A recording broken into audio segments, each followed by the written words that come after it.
Oh my God, it hurts so much. I can't see. I can't talk. My hands, they're restrained. I can't move my legs. What happened? Where am I at? I'm scared.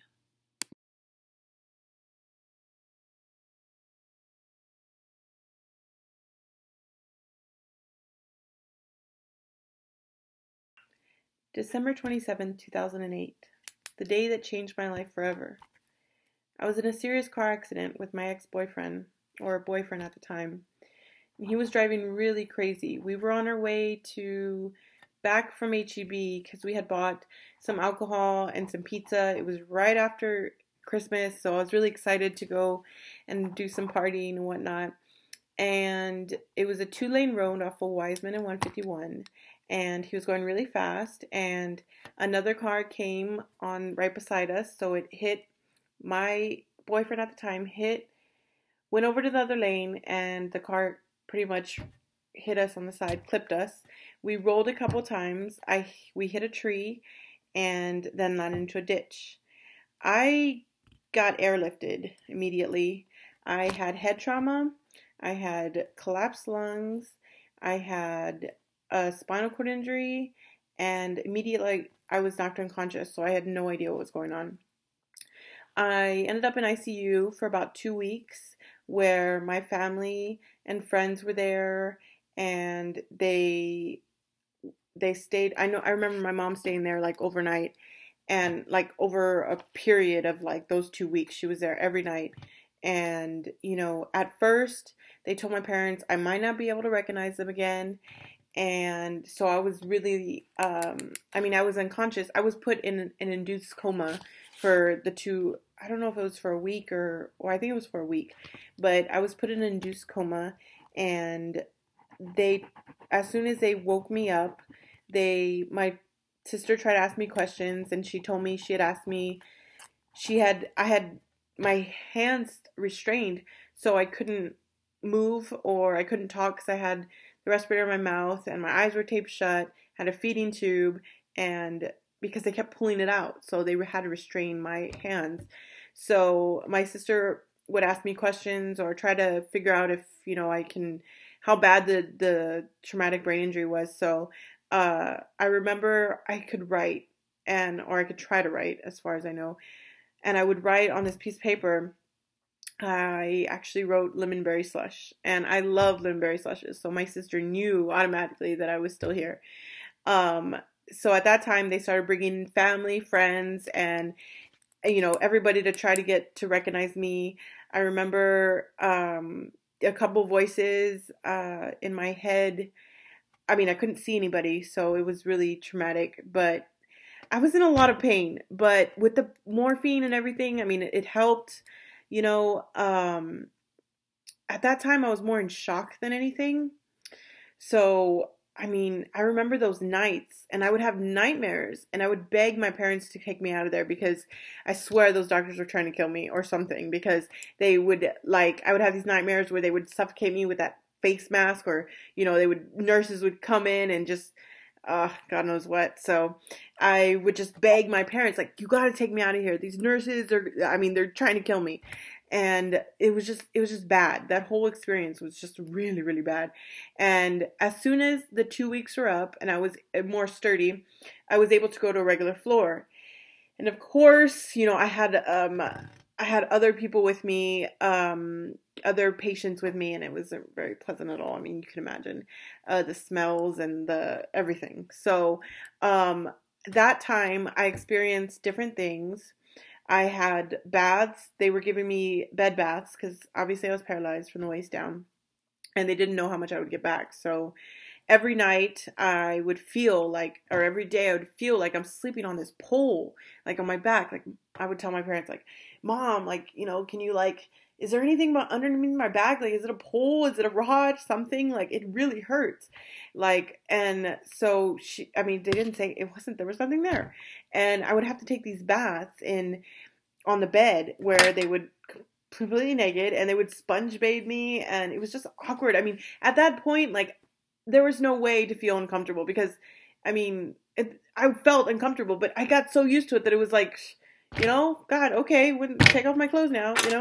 And so, I mean, the baths, I was freezing, like I was cold, and I couldn't get up and go to the restroom or do any of that stuff. So it was very embarrassing. And they would wash my hair in, I would lean back and they would wash my hair, and I felt like I was in a salon again. That was probably like the best part of the baths. And then, the visitors, I love the visitors. I had visitors like almost every day. And I mean, there was like maybe 1 or 2 days where I just felt really down. I didn't want anybody to come. But other than that, visitors came. I remember the president of my university came and she visited me and she told me, you got to come back, and she gave me this shirt and this backpack to Our Lady of the Lake. She was like, you got to come back. And I'm like, yeah, I'm going to come back, definitely. And so that was my, right after, I get out, I'm going back to school. That was it. She came in person just to tell me that she wanted me to be back at that school, which is amazing. So, I knew I was going to go back, and, I'm not going to lie. I mean, it was really embarrassing to have to go to the restroom in my bed, and, the nights were terrible where my mom couldn't stay over. I was alone. I would call her in the middle of the night and be like, Mom, I can't sleep. And then,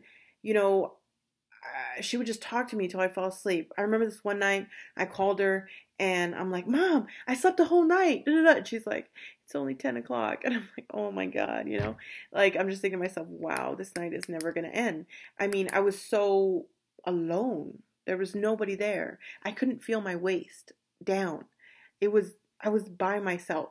No one was there. No one could be there. I was 20 years old, alone in a hospital. I felt like a baby all over again. But in the mornings, my mom would come and she would leave at 9. I mean, they would come at 9 and they would leave at 9. It was that crazy.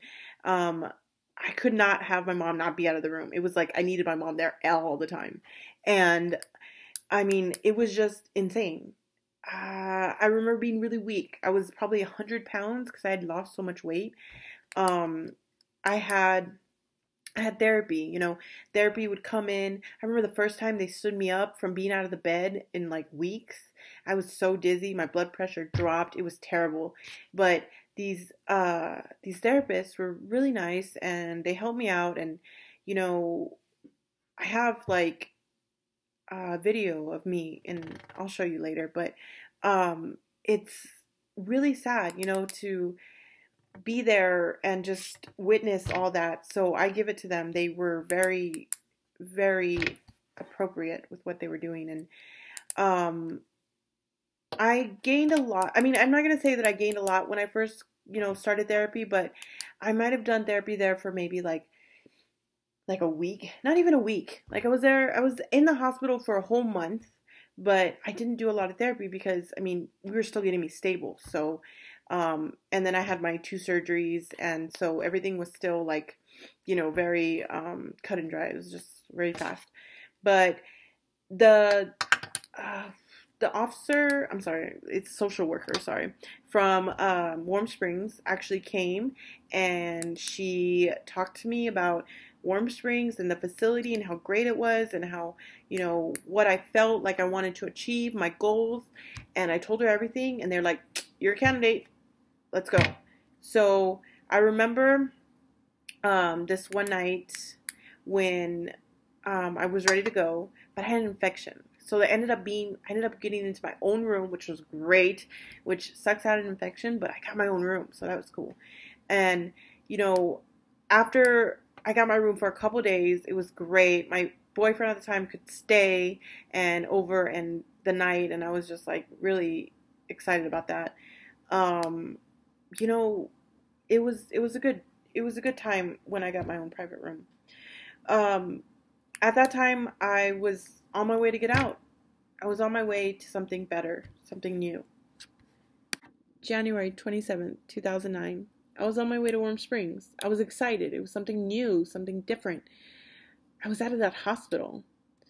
I got there that night, and I remember my mom dropped the phone on my forehead by accident. And she was telling my dad that we had gotten there, and she was so upset. She was like, oh my God, I'm hurting you already. And it was just funny, but I was like in pain. Anyway, the next day, my physical therapist came in to introduce themselves and evaluate me. His name was Jerry. He was so funny. Like him and Jennifer and Joy, my occupational therapist, they were all good people. They were young, they're full of energy. It was awesome. I remember that day, he sat me up and my blood pressure just dropped. I already knew that I was not going to go anywhere. So after a while, I started getting used to it. I mean, I hadn't been up and sitting up in like a month or so, so it was very different. And once my blood pressure got normal, we went downstairs to the gym and we were going to work on sitting up all by myself. Now, being paralyzed from the waist down, you have little to no trunk control depending on where you're injured. Well, I was injured really high. T5, T6, actually. I'm a T5, T6 incomplete paraplegic. Now, being incomplete at that level, we don't know what I was going to get back. But at the time, couldn't feel anything from the waist down. So I was all over the place. I must have been like just, instead of a bobblehead, I was like a bobble trunk. It was bad. And so I was moving all over the place and Jerry would get behind me and I remember him trying to hold me and I remember accidentally getting sick on that table. It was bad. It was embarrassing. But anyway, the next times I've learned was log rolling and getting up from after the log roll, putting my arm on the side and then sitting up and then trying to get dressed. I had to learn everything all over again, just relearning everything. And I couldn't stand. I mean, I remember the times where they would put me in the standing frame for hours at a time and I would just be standing there. Like, that's it. You were just stood there and we played games and I just stood there. That was the therapy, just standing. I remember the first time that I ever moved my toes. I was asleep and then I had a dream that I could move my toes and I woke up and I was like, Mom, I can move my toes. And she was all excited. Everybody was. I mean, it was something new. It was hope. That's what it was. And as soon as I moved my toes, I was all excited and, there was more to come. So after a while, I learned different things, transferring and doing other things. I remember this one time we went to the movies with my friend Diego and my therapist, and it was fun. And I remember the nights, when I would go and downstairs and go try to hide myself from everybody. And I remember different things. I mean, it was an experience. I remember my room there. I had my own private room. So we decorated it like all around, depending on the season. So I was there from January to May. So I decorated for Valentine's Day. I decorated for Easter. I decorated all the time. And my cousins would come and we would color pictures and put them on the wall. I remember I had dozens of pictures on the wall. And everybody thought it was like a dorm room. All the nurses knew me. I mean, I knew everybody. And my friends and my family would visit me every day. I'd have visitors. And at night, we would have like, my grandparents would come in and, we'd have the game night. And, I remember the ice cream socials every Wednesday. And, it was a home. It was my home. That was my home for the time being. And I didn't want to leave it. I didn't know anything different. I was scared. So that was my home. Every morning you woke up to nurses and everybody there. You woke up to somebody being there. And I liked it. I had a bunch of medications I was on. Every 6 hours I had to take muscle relaxers and other things, pain medications and other stuff like that. I remember always being upstairs and working on arts and crafts. I did a bunch of paintings and all this stuff. And I remember my birthday is March 22nd, 1988. And I had my 21st birthday in the rehab. Yeah, I was 21 and I couldn't drink. It was horrible. But I made the best of it. I had all my family come in. We did this huge thing downstairs, and it was Elmo. I liked Elmo at the time, don't ask. And I made this big cake, and it was awesome. And all my family and friends were there, and we had a bunch of gifts, and, you know, it was great. I had a good time. I mean, yeah, sure, it sucked being in the hospital, but I had my support system. That's all I needed. So after a while, the doctors would evaluate me week after week and see how much progress that I was gaining. Did I gain progress? Okay, we can let her stay another week. Did I gain progress? Yes, let her stay another week. I was there for 3 months. I probably was one of the longest patients that was there. And for that, the most improved patient, for that, they gave me the Wall of Fame honor. And I was awarded with my picture on the Wall of Fame. They actually awarded me maybe like a few months after that, and they did this whole thing at my university. I'll talk about that later. But it was awesome. I loved it. And it was all about me. I was the most improved patient. I was the most improved. Although things were really hard between my family and my friends, my boyfriend was still my boyfriend, and my mom didn't like him too much. So, when they were around, there was always like this just conflict, and it was bad. I had to choose between my boyfriend and my family, and it was just bad, So it wasn't all good, I didn't just gain a bunch of stuff. It was also emotionally, bad, and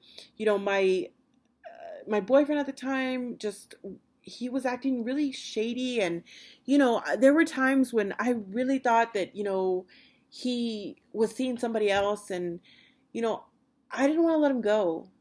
I was in love, whatever you say it. I remember thinking he was doing something, and I remember you know worrying about him, but I mean, what can I say? I didn't want to be left alone. So I stayed with him, I didn't want to be alone. I didn't think anybody else would love me. So I stayed with him. Tell it like it is. So after a while, things were okay. I mean, he came all as much as he could. He was there as much as he could be. So I got to give him that. But my friends are my friends, Like, I remember Kristen coming in for every night when she was at work, and she was right at the medical center, so she'd come in at night. And I remember my Erica, she gave me a Valentine's blanket for Valentine's Day, and I still have it. Like, it's crazy. I remember, my friends, all that came to my party, I remember my big support system. If I didn't have a support system, I don't think I could have done it. I remember Diego and Chris coming in, these other paraplegics, telling me everything was going to be okay. You are going to be okay. I was okay. Unfortunately, my mom wasn't okay. She got diagnosed with breast cancer a month before my accident. And throughout the rehab and everything, she went through a bunch of her therapies. She was there for me as long as she could be. She was my number one supporter. I miss her.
Unfortunately, my mom wasn't okay.